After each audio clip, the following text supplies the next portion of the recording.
On a sunlit porch in the village of Tarik, Amina Hassan and Kofi Mensa shared stories that wove their hearts closer.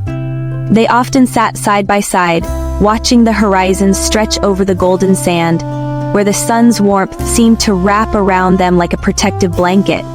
Amina's laughter echoed as Kofi strummed his guitar, each note light and carefree, just like their shared dreams. In these moments, they felt a deep connection, a bond formed not just in childhood, but in the timeless rhythm of their shared lives.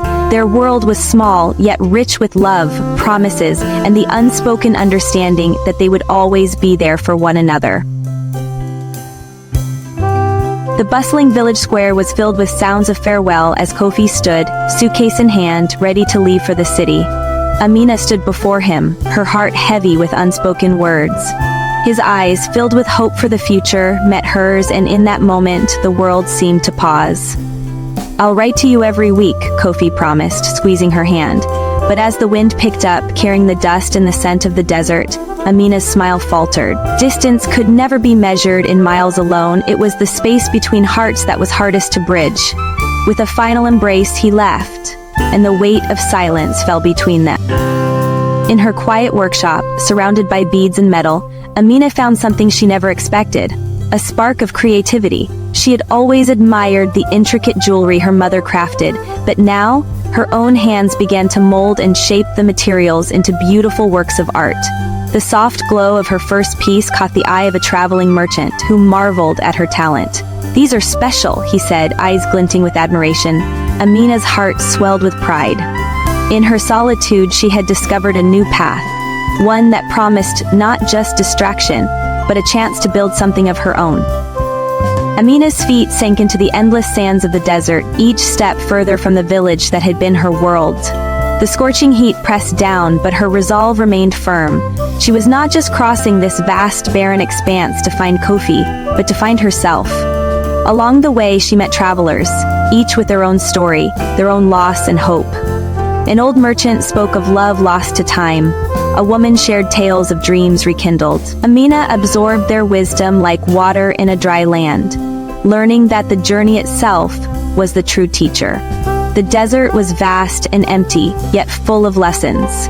With every step, she grew stronger, and the weight of her heart lightened, the air seeming less oppressive. Her path, though long, was her own to walk. When Amina finally reached the city, the noise, the lights, and the crowds overwhelmed her. It was a world far removed from the village they had shared. There, in a bustling city square, Amina found Kofi.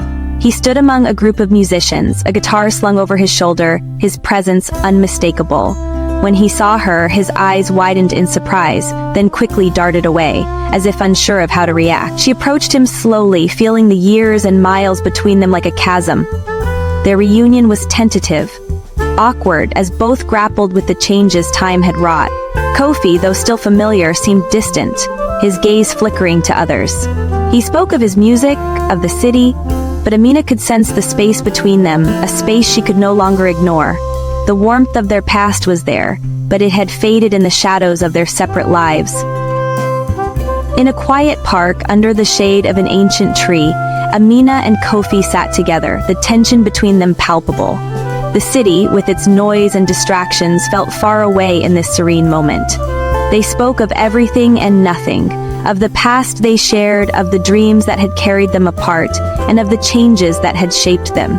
Kofi revealed the song he had written for her, a beautiful melody that spoke of love and longing, but he could not bring himself to say her name as his muse. "I thought it would help me move on," he confessed, his voice heavy with guilt.